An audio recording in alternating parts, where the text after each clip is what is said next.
Before we begin the analysis, I want to say that my thoughts and prayers are with the families affected by the London-Somerset, Kentucky tornado, as well as the many other families impacted by the tornado outbreak on May 15th and 16th. There is a GoFundMe page dedicated to helping families recently affected by these tornadoes. I will have that page along with a few others linked in the description below. On May 16th, 2025, a moderate risk of severe weather had been issued in portions of the Ohio Valley and Mid-South. A 15% hatched tornado risk had also been issued, along with a 45% hatched wind risk and a 45% hatched hail risk. By around 8 p.m. Central Daylight Time, there was a 989 millibar low pressure situated around the Illinois-Wisconsin border. Around 8 p.m. Eastern Daylight Time, there was a 2,000 joules per kilogram of mixed layer cape in eastern Kentucky, which was plenty of instability for supercells to take advantage of. Still, by 8 p.m. Eastern Daylight Time, in eastern Kentucky, there was well over 60 knots of surface to 6 kilometer shear, which allowed for supercells to be quite intense. 0 to 3 kilometer storm relative velocity was around and over 300 meters squared per second squared,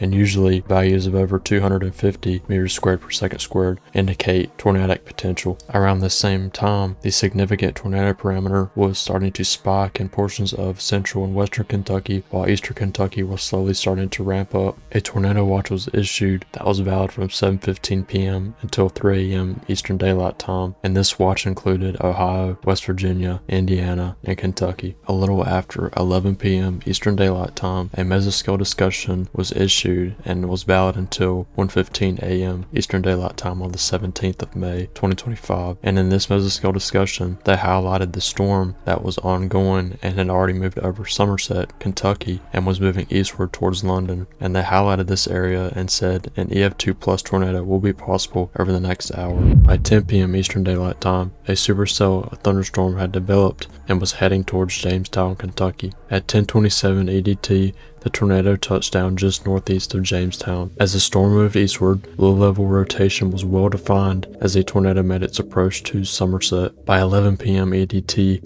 the tornado was barreling through Somerset, and a debris signature could be seen using correlation coefficient on radar. When there are low correlation coefficient values, it typically means that a foreign object is being picked up by the radar. This allows us to see the tornado on radar, and a hole-like feature can be seen where the tornado is. After Somerset was hit, the tornado hit London around 11:40 EDT. Once again, debris was picked up and tossed high into the air. Finally, at 11:56 p.m. EDT, the tornado lifted.